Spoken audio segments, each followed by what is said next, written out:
I know that we have, a little bit of the supply, but it's also the affordability, right? It's the affordability. We almost have we have almost 1 million people just on social assistance alone in Ontario. Yeah. So when those people are receiving, very next to nothing for their shelter costs, how do you expect them to be approved into these type of units? Or if they do get evicted from their affordable unit, now it's going to be even more difficult to get them placed. Yeah, that's interesting though. So you're saying that CMHC is saying that they don't need that much. So they're saying one thing, you're hearing one thing in the mainstream media, but you're actually hearing something slightly.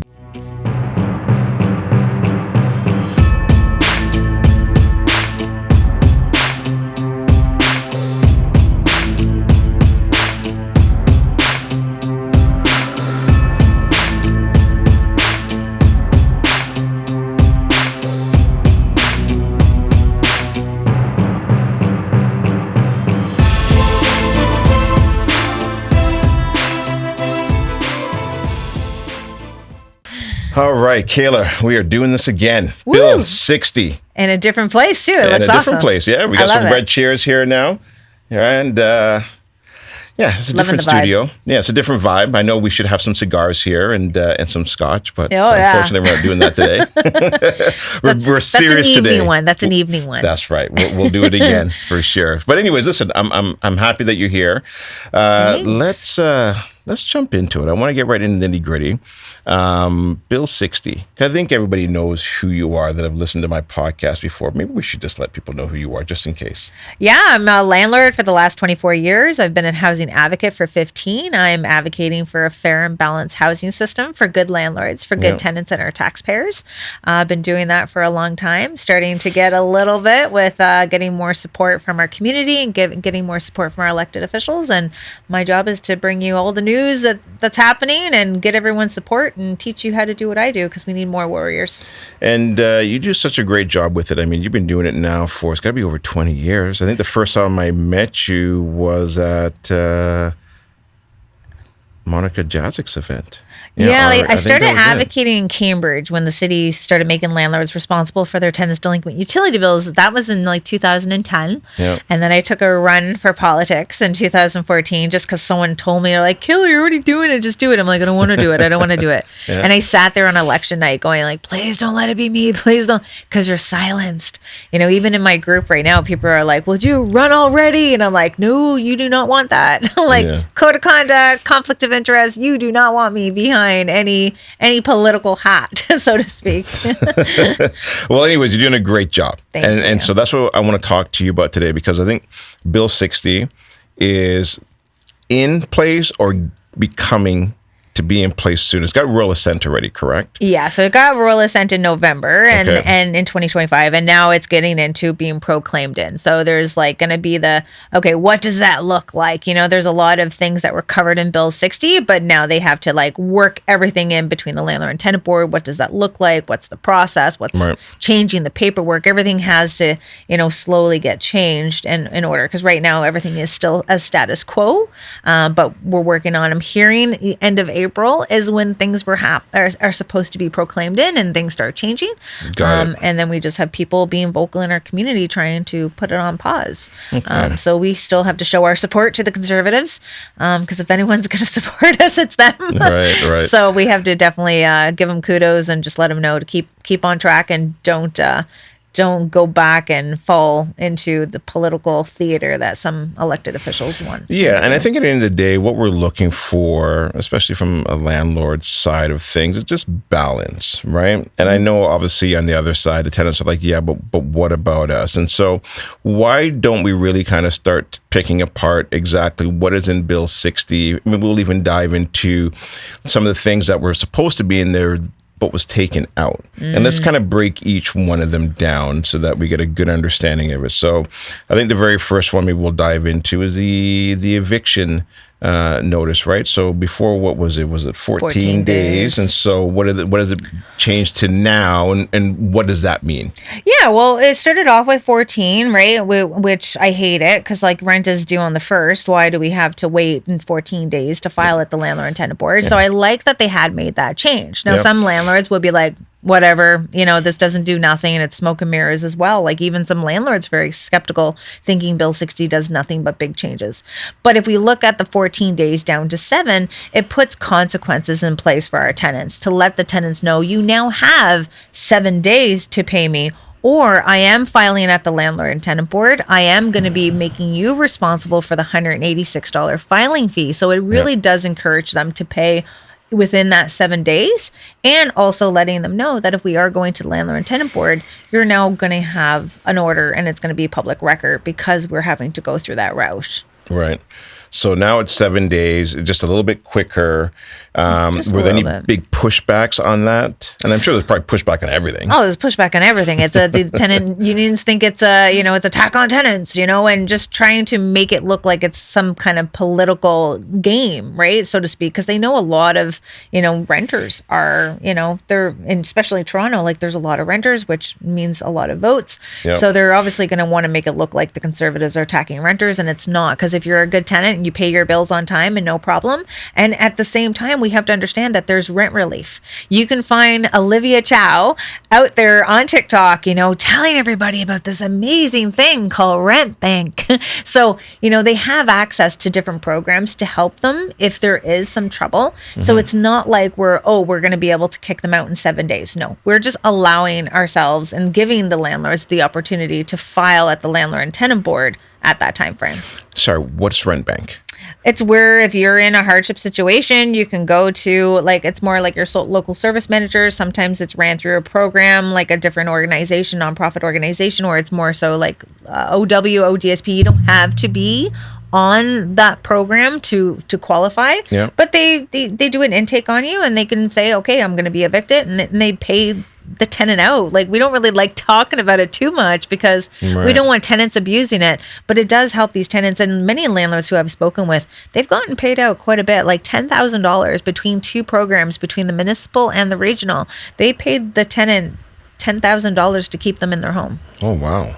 Okay. Yeah. So this is more like, we always tell our landlords, when you're dealing with a tenant who hasn't paid, always show it in writing to the tenant to say, hey, like, we know you're going to some difficult times. I have to give you this type of paperwork, it protects me and you. But to say the least, there is this program can help you with some rent assistance. Yeah, I'm sure there's probably a lot of people that don't know about that. I mean, it's the first time I've heard of it. Oh, always have it in writing to your tenant, because then you can show to the adjudicator, if you have to go to the landlord and tenant board, that you offer to give them access to different programs to help them with rent relief. Right. You can lead a horse to water, but you can't make it drink. That's true. Very true. Now, what about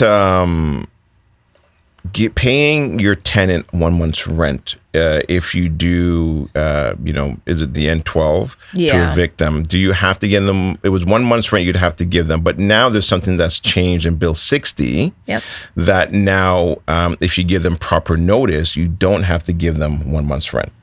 So this is where, we used to have to give them 1 month's compensation if we wanted to take over the unit for our own personal use. That has changed, but it's changed in, you still have to, if you want to do between 60 to 119 days, you have to give them 1 month's compensation. Mm-hmm. But if you're giving them 4 months notice, you don't need to give them any type of compensation. And so as soon as you hit the 120 days, no compensation required. Yeah. Just notice. Yeah. Okay. Just a proper notice. Right. But at the same time, people are upset about that. They're like, no, they should have that. It's like, no, you shouldn't be having anything for us to take over for our personal use. But what that does, it eliminates these errors at the landlord and tenant board, because a lot of people were not giving 1 month's compensation before the 60-day mark, and then avoided the application and the landlord had to start all over again. Or if there was a discrepancy between the tenant owing thousands and thousands of dollars in rent and the landlord's did do an N12, and he's like, I'm not giving them money, they owe me money. Right. There was a lot of fine lines that were being crossed there, and that where it's like, hey, if I rather just give you lots of time and not have to give you any compensation. It sucks because there's situations that happen with landlords where they get a divorce and they need a spot, and they may not be able to hold on. If that's the case, then obviously there is compensation that needs to happen. But again, I'm advocating to remove these type of applications from being heard at the landlord and tenant board anyways, as long as the landlord has evidence and signs an affidavits or declaration stating that they are going to move in. I don't see why we should have a hearing. Yeah, I mean, look, at the end of the day, if I own that property and I need it for whatever reason, maybe my kids need to move in there, maybe it's another family member, like I should have access to it, right? Like I don't. You're going belly up, you might need to sell it right away. Divorce, whatever. Yeah. And this is where we tell our landlords all the time, like when you work into like having a yearly lease or a month-to-month lease, always get yourself on a month-to-month because you cannot wait until that full year is up before you want to potentially have to utilize the N12 for personal use. Yeah. Now that has to obviously fall under when it's month to month, because if you're in a 1-year lease, then now you can't do that legally. No, you have to wait until that. You can probably give notice for like 4 months prior to the end of their term. But yearly leases are more for the tenants. Yeah. Actually, that's a good question as well, too. Is there any benefit in doing a 1-year lease? No. There really isn't. So really, you should just do month to month right off the bat. Oh, yeah. Yeah. I always do month to month because at the same time, it's a negotiation to the tenant. Say, listen, I'm not here to make you unhappy. I'm like, if you want to leave, just give me 60 days notice. Right. And then anything happens and you do need to leave, let's talk, because I'd rather you even have them out at 30 days. Because I mean, even if you're in a 1-year lease and let's say 6 months goes by and they decide to leave, technically you can, look for compensation for the other 6 months, but who's going to do that? No, you're not going to be. And then you got to try to serve them at their new address. And if you can't serve them at their new address, then you got to apply to the landlord and tenant board to get their permission to serve the tenant by alternative method, which could potentially be email. But you got to make sure that you have your tenants sign the consent by email form for them to even potentially consider it. Yeah. What else has changed in that Bill 60 that is making headlines and waves that's causing lots of grief for tenants? I say it would be the maintenance. So anytime that a landlord was bringing a non-payment of rent application to the landlord and tenant board, the tenants decided to bring up maintenance issues all of a sudden. And they were able to do this within like 7 days prior to your hearing. And so they removed that portion to say that if a tenant does want to bring up maintenance issues, even though I don't even agree to some of it, I'll give you my opinion after, but even if you had a situation where the tenants did have maintenance issues that they want to bring up, they have to pay 50% of the arrears. So now tenant unions are like, oh my God, like this is not fair. Like they can still file their own application. They also have property standards within their city to deal with maintenance concerns. But no matter which way you look at this, there was a tactic that was being used so that they can provide evidence upon evidence upon evidence to their adjudicator in order to run them out of time to get their hearing adjourned so that they can come back at another date. So this is not like, how do they know about this? Is it that there are a bunch of these Facebook groups out there that are now providing this type of information to be able to hold up some of these hearings? Is that what's happening? It's the groups, but it's also paralegals. Like there's paralegals out there that just specializing in just tenant applications because they are tenants themselves and they're upset at the greedy little landlords because government likes to make it look like it's a landlord and tenant fight. And if it's anything, it's the landlords and the tenants fighting bad policies, not only at the provincial level, but at our municipal level. Right. What got us here? What got us, would you say, based on the amount of time that you've been doing this, that has got us to this point of where there is, like, especially in Ontario, it seems like it's an Ontario thing, where there is this conflict between landlords and tenants. Would you say the root cause was just not enough housing? Was it, the government kind of got out of that game? What caused it? I would say I definitely blame government, politicians, the political theater that happens, because I think they obviously got out in the 70s from the federal government, but at the same time, that is an unsustainable system anyways. Like we're giving away 120, a 2-bedroom townhouse, garage, water's included, gas and hydro are extra, but it gets discounted, away for $120. And the taxpayers are subsidizing the rest. So even for government, housing is a non-sustainable system in itself. So when they got out from building, it's one thing, but when you create it policy after policy, choking out your small investors, how do you expect the investors to stick around in the same province to keep helping you build a supply? But I also believe that the immigration also buckled us. like Right. especially in the KWC area. Like they brought in well over 17,000 international students. So the It was a rents have lot. like went up, and now we're seeing those numbers go down, but are they going down on units that were purchased for a higher amount? So now we're going to see a lot more people selling because now they realize that they can't get the rents that they need in order to cover their expenses when they first bought the property. No, and the hard part now too is that you're selling into a very weak market. Yeah. And then also too, you bought, whether it be a condo or an investment property, running your numbers at a different numbers, or when I say numbers, rent that you could get back in 2021, 2022, but those rent prices are not there anymore. Like they've definitely come down. And are you seeing now, based on your experience and working with the investors that you have over the last few years, are you seeing investors leave? Are you seeing them go to different provinces? Are you seeing them go to the US? What are you seeing? They're leaving, and they're leaving with a very strong message to the province that they're leaving because of their inability and their failed policies. Like this is failure from municipal government as well. Like we keep blaming the provincial government, but if really people understood what was happening at municipal, they'd probably be more blamed to the municipal government than there would be for the province.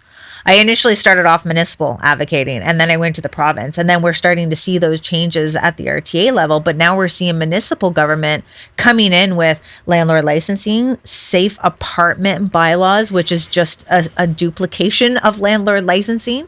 They're trying to force landlords to supply air conditioning in Hamilton. They also have the eviction licensing. So they're now trying to prevent landlords from kicking out tenants in order to renovate the property and or renovate to create more of a supply or demolish the property. So now they're coming in and trying to be the province because they don't like how slow the province is by implementing Bill 97, which put those rules and consequences in place for bad actor landlords and protections for tenants. Right. So the municipalities are, and the municipalities even stop the permits, and how slow it takes them to get permits going and the renovation process to be started for us to get the supply. So it is definitely from municipal government. And this is why it's so important this year. We have an election, and people really need to pay attention who they're voting for, because we can't keep voting in the same people. It's like the definition of insanity is doing the exact same thing and expecting different results. Yeah. And that's what we're going to be doing if we keep voting in the same councillors. Right. Now, there was something that looked like was in Bill 60, but looked like it was taken out. Yeah. Can you touch on that? That was in regards to making changes at the end of your lease agreement, so your 1-year lease agreement. What was that about, and what happened? Well, it was almost like a model of Alberta. So at the end of your 1 year, you reevaluate your rental rate. This is what the new rate's going to be, and you have to take it or you leave it. And we were going to get that. It was like the way to say like we're not renewing your contract. We're not renewing your lease. And it was only on for 4 days, and they like announced that they were taking it out on a Sunday. I was like, yo, consultation, like, man, like consultation. But again, like I didn't even think it was a practical thing to really announce right now. It was based on them wanting their supply. But it was nice to take a look at what their mindset is, because this is where our landlords are leaving to provinces that do have that type of policy.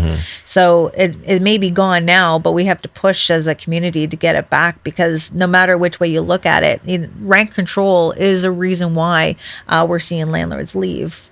Having policies like, to stop us from doing N13 applications for renovations, like, well, if we were able to say, well, after your year with us, then, we're giving you a heads up, but we don't have that option. So that's why N13s need to be still in play, and we need to be telling our municipal government that they need to stay in their own lane. Right. So you think that might come back at a later date, obviously depending on who gets voted in? Well, if we got to keep conservatives voted in, they have to, obviously, I would say if we have any options, but we have to wait to see how this Bill 60 rolls out and how people are like listening to it, because no matter which way we turn this, the tenants need to understand that there needs to be consequences.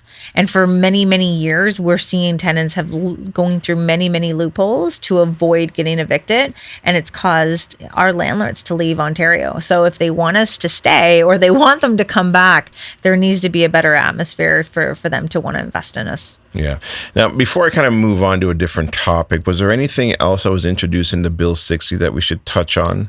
It's the review process. So right now, when you can, and this is a tactic that tenants like to use, is where they were able to go through the hearing, Yep. all song and dance. Then they apply for their stay, because every tenant gets the option to apply for a stay for one reason or another. And then they can apply for a review on that application. And technically, they were giving tenants up to 30 days Yep. to apply for a review to say that the adjudicator made some type of errors. And then the eviction is stopped. You can't move. They're not going to kick you out. And then you're having another hearing. So now they're telling tenants that you now have 15 days to apply for a review, then 30. Still way too long. It shouldn't even, whatever. Right, Don't get me started.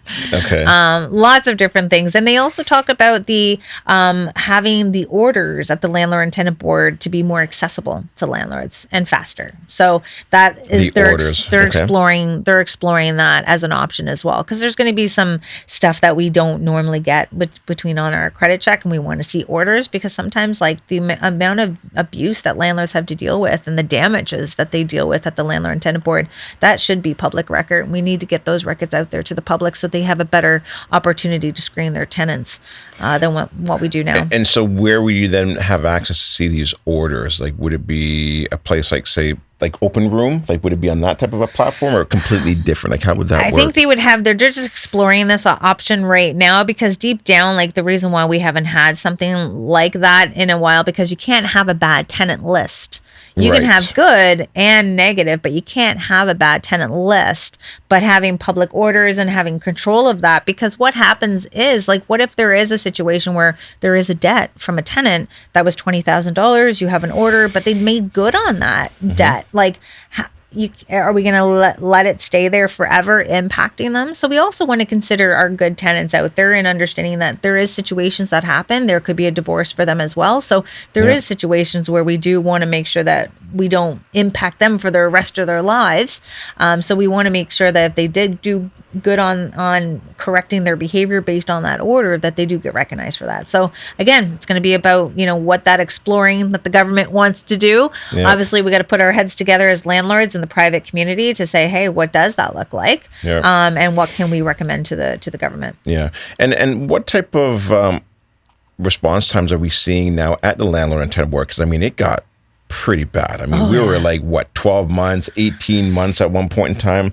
Where would you say we are now? We're at about a 3 to 4 month. We're at a 3 to 4 month, but then you still have their mandate of getting the orders out, which in 30 to 60 days, but sometimes it could be within a week, sometimes 2. It all depends who you're working with as an adjudicator and how complicated the matter was. Yep. But what we're also still seeing is adjudicators that it takes a long time for them to hire and train, and then we're also seeing them resign. So, it's a constant a revolving door of people coming in. And again, are we getting quality? Are we getting quality adjudicators? I'm going to be having a paralegal on my little show this is far better than what I got going on, but and he's going to talk about why he gave up the practice. And it's just based on the fact that you can go in there with all the rules and case laws, and what they decide is totally up at a whim. Really? Yeah. So even though you followed it to a T, dot your I's, cross your T's, it's just really based on sometimes what they're feeling? I believe so. You can get it in their vibes. I love reading people's vibes and how they talk and how they act, and you can tell, and you can look them up. A lot of their profiles of their bios are online, who they are as an adjudicator, and you can almost decide how they're gonna go. There's actually a site that I started following. It's called Rent Zen, and they started tracking the adjudicators and how they rule. More favor in the landlord, more favor in the tenant. Interesting. Yeah. And then when do you know as a landlord or a tenant which adjudicator that you're getting? Day of, honey. Day of. Russian roulette. Wow. So then you're just I just got whoever. Yeah. Really? I was in Hamilton District Apartment Association. They had an event down there. I was speaking, and there was this guy. I looked at him, I check his name tag. I'm like, oh my God, it's Kevin Lundy. He was the adjudicator we loved watching. He was just to the T. Like he just followed it the way he should. I'm like, it was like meeting a celebrity for me. I never got more excited to meet that guy in person than I like some people would meet a celebrity. I was like, can I take a picture with you? Really? I never even posted it because my face was like grinned from one side to another. Because when you see quality adjudicators, you just have to respect them for who they were. And no matter which, if it was a landlord doing something shady or it was the tenant, like he called you out for it. Yeah. And look, and I think at the end of the day, that's what it's all about, right? Is like you want fairness. You just want it to be like, whether they're bad landlords or they're bad tenants, you just want the people who are doing the bad things to be penalized. Period. Don't penalize all of them just because we got a few bad apples hanging on that tree. You know what I mean? So I think people are starting to get that. But what we're seeing is that there is a big group of growing groups that just expect landlords to give housing for free and that you shouldn't be profiting off of someone's human right. You know, these are the same thing. Like you're a landlord and you're a parasite. You know, these are the same type of messaging that you're getting. And it doesn't help when you have elected people who we voted to go in our spot to represent all their constituents, dividing the landlords and the tenants and literally playing in the hands of people who want to make a broken system even worse. Yeah. Now, we're back to 3 months, which I think is what it was when I first got into the real estate investing back in 2008, 2009. It was around 3 months, if I recall. Now with the shift and the change that a lot of real estate investors are going now, where a lot of developers are building condos, they've now pivoted, and they've now pivoted into building purpose-built multifamilies. Do you see that adding a larger supply to the rental market? And do you see that's going to add more additional downward pressure on rent? Do you what type of changes do you see potentially happening down the road? What are your thoughts on that if you've looked into it? I have known that they have pivot into long term. It definitely could be a contributing factor in getting the supply down. But listening to some developers and when they talk about the numbers that CMHC is saying that we need, they say that we actually don't need that many. So it's going to be really hard to see what CMHC is saying, what the developers are saying. And that's why I like to try to bring as many voices on as possible because I want to be able to get the story straight because what we see and what we hear on media versus what in reality, because I know right now I know that we have, a little bit of the supply, but it's also the affordability, right? It's the affordability. We almost have we have almost 1 million people just on social assistance alone in Ontario. Yeah. So when those people are receiving, very next to nothing for their shelter costs, how do you expect them to be approved into these type of units? Or if they do get evicted from their affordable unit, now it's going to be even more difficult to get them placed. Yeah, that's interesting though. So you're saying that CMHC is saying that they don't need that much. So they're saying one thing, you hear one thing in the mainstream media, but you're actually hearing something slightly different behind closed doors. Yeah, with the developers portion and what CMHC is saying. And then again, you've seen what happens at the federal level when they have a new program now. It's it's the same program, just rebranded with a different name. And they needed to build 500,000 homes and they promised to do that. And they've built 9. Right. You're right. They got 9 going. All right. So Kayla, listen, very interesting stuff. Anything else you want to touch on before we kind of wrap this up? Because I do want to move on to another topic shortly.